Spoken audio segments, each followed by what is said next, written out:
Assalamualaikum warahmatullahi wabarakatuh.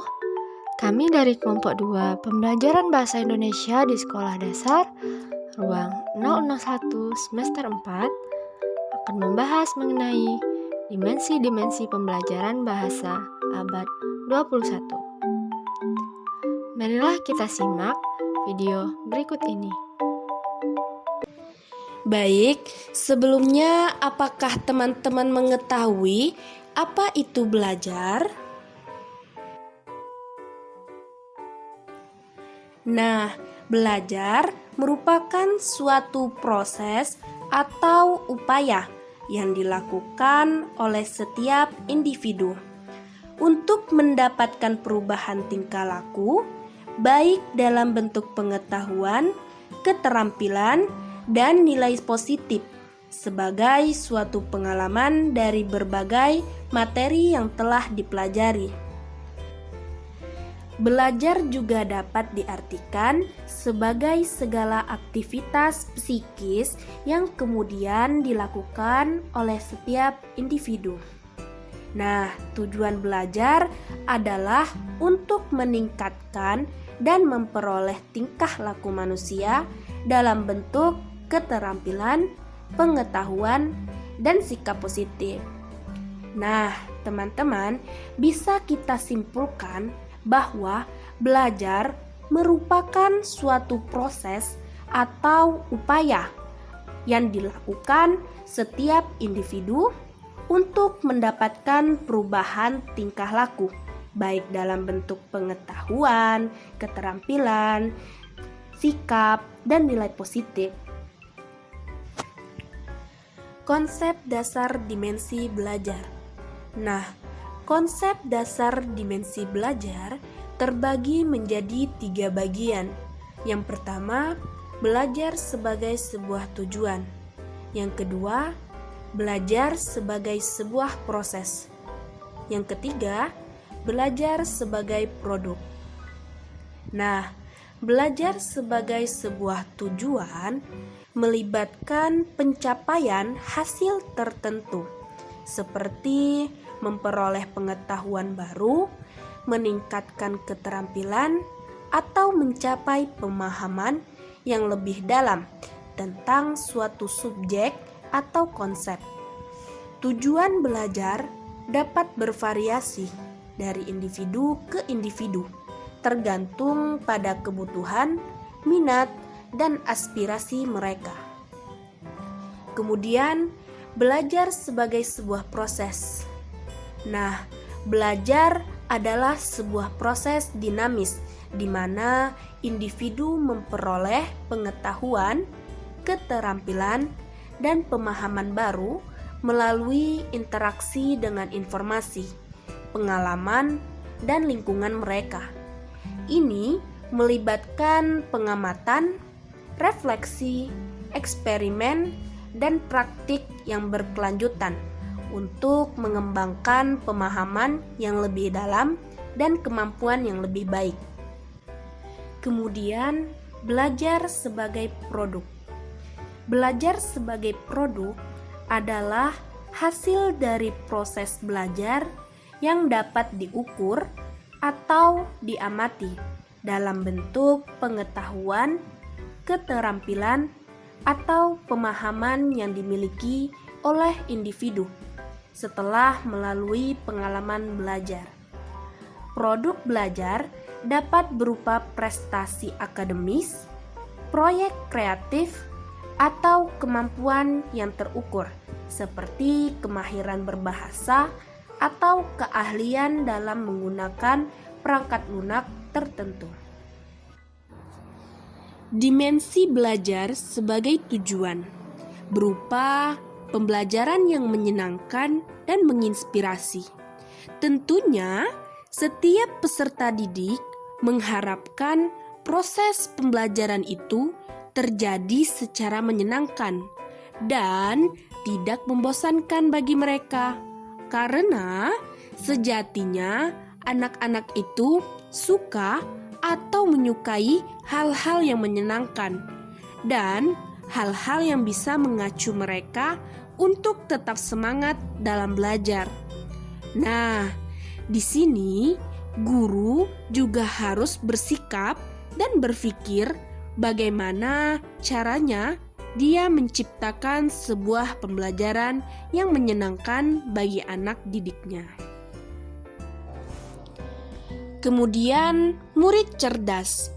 Membangun siswa yang cerdas dan baik merupakan prioritas utama dalam sistem pendidikan Indonesia yang melibatkan pendidikan karakter sekaligus kecerdasan akademik. Kecemerlangan siswa yang cerdas bukan hanya fokus pada aspek akademiknya saja, namun melibatkan juga keterampilan non-akademik, kesehatan mental, dan kreativitas. Dan yang terakhir, terbiasa dengan pendekatan saintifik. Ini artinya peserta didik itu harus mampu terbiasa dengan pendekatan saintifik. Atau pendekatan saintifik ini dapat kita artikan sebagai proses pembelajaran yang dirancang sedemikian rupa agar peserta didik secara aktif mengonstruksi konsep, hukum, dan prinsip melalui tahap-tahapan mengamati untuk mengidentifikasi atau menemukan masalah, merumuskan masalah, mengajukan atau merumuskan hipotesis. Nah, inilah yang diperlukan dalam proses belajar, sehingga peserta didik akan menjadi cerdas. Selanjutnya, dimensi belajar sebagai proses berpikir. Yang pertama, mengembangkan sikap dan persepsi positif. Yang kedua, memperluas dan menghasilkan pengetahuan. Yang ketiga, mengembangkan sikap produktif. Yang keempat, belajar secara bermakna. Yang kelima, memperoleh dan mengintegrasikan pengetahuan. Pembelajaran berbasis dimensi belajar sebagai produk. Nah, pembelajaran berbasis dimensi belajar sebagai produk dapat diterapkan dalam berbagai situasi pembelajaran, di mana fokusnya adalah pada hasil atau output dari proses belajar tersebut. Contohnya sebagai berikut. Yang pertama, presentasi proyek.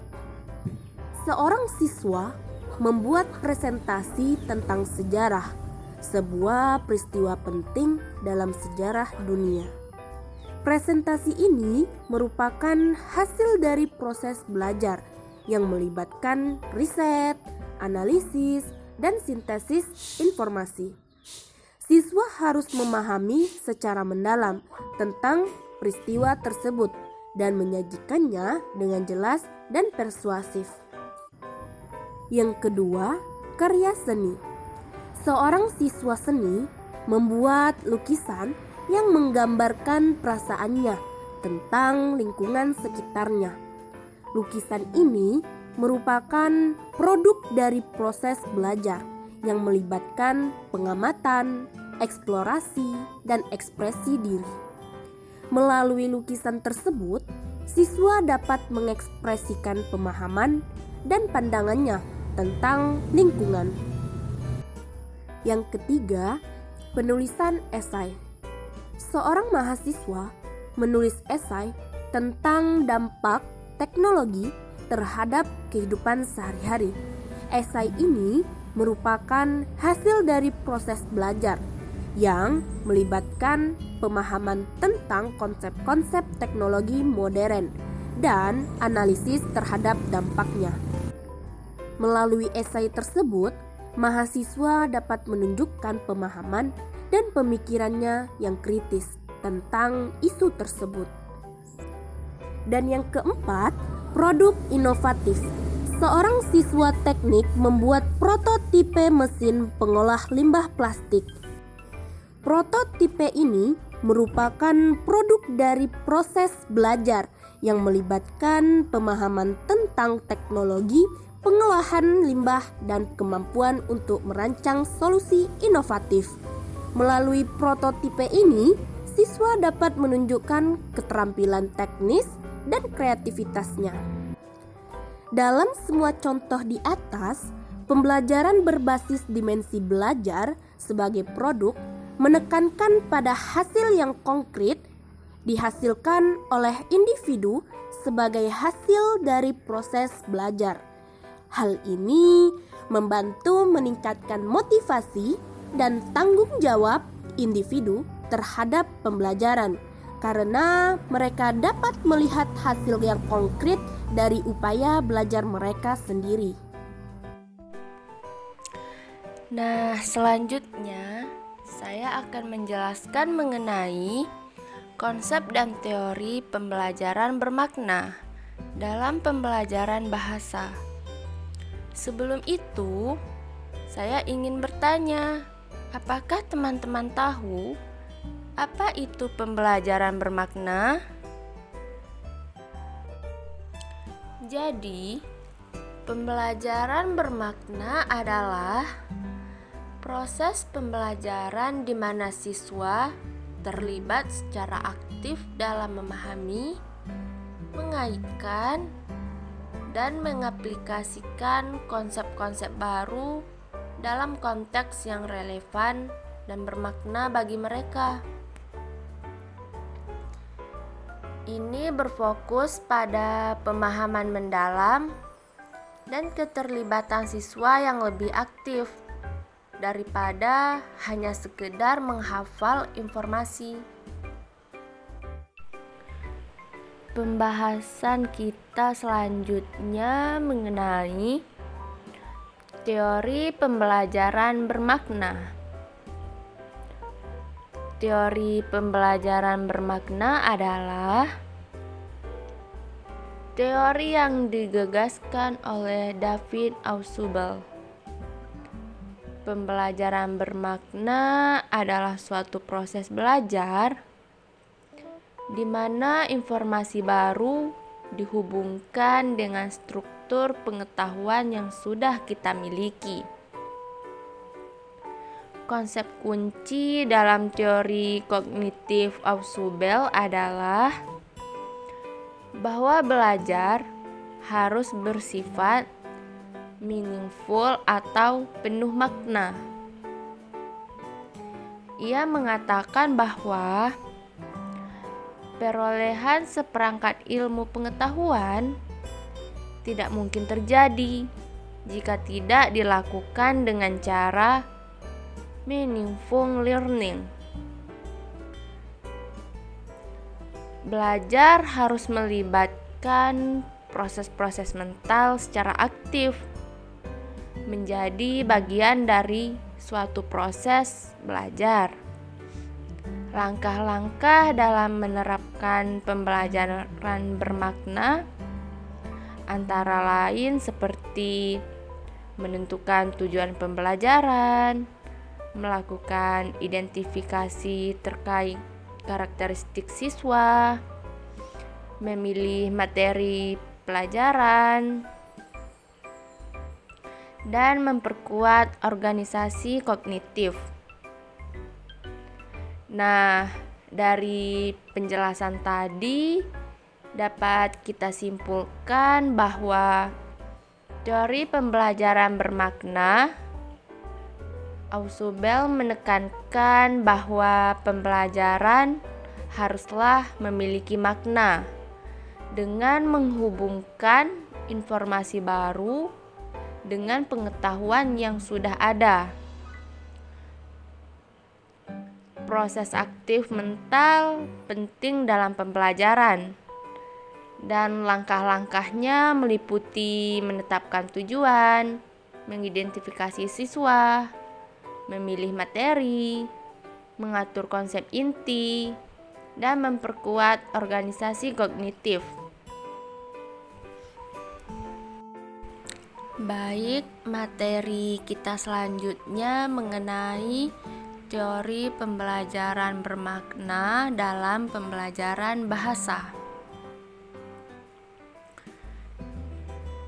Pembelajaran bermakna dalam pembelajaran bahasa adalah pendekatan yang menekankan pentingnya siswa mengasosiasikan pengalaman, fenomena, dan fakta-fakta baru ke dalam sistem pengertian yang telah dimiliki. Dalam pembelajaran bermakna, siswa diajak untuk menghubungkan materi yang dipelajari dengan penerapan kehidupan sehari-hari.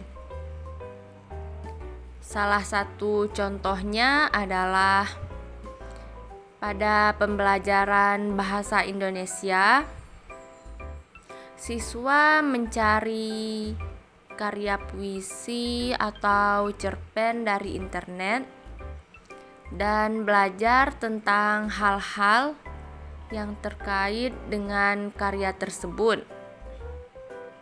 Nah, ketika siswa telah mencari dan mempelajari karya sastra seperti puisi atau cerpen, mereka tidak hanya sekedar memahami teks, tetapi juga mengaitkannya dengan konteks yang lebih luas. Misalnya, mereka bisa mencari informasi tentang latar belakang penulis, konteks sejarah, atau konteks sosial di mana karya itu ditulis. Mereka bisa mencari tema-tema yang diangkat dan pengaruhnya terhadap budaya atau masyarakat sekitar. Dengan demikian, siswa tidak hanya memperoleh pemahaman tentang teks, tetapi siswa juga memperluas pengetahuan mereka tentang bahasa, sastra, dan budaya secara keseluruhan. Jadi, hal ini dapat menciptakan pembelajaran yang lebih bermakna.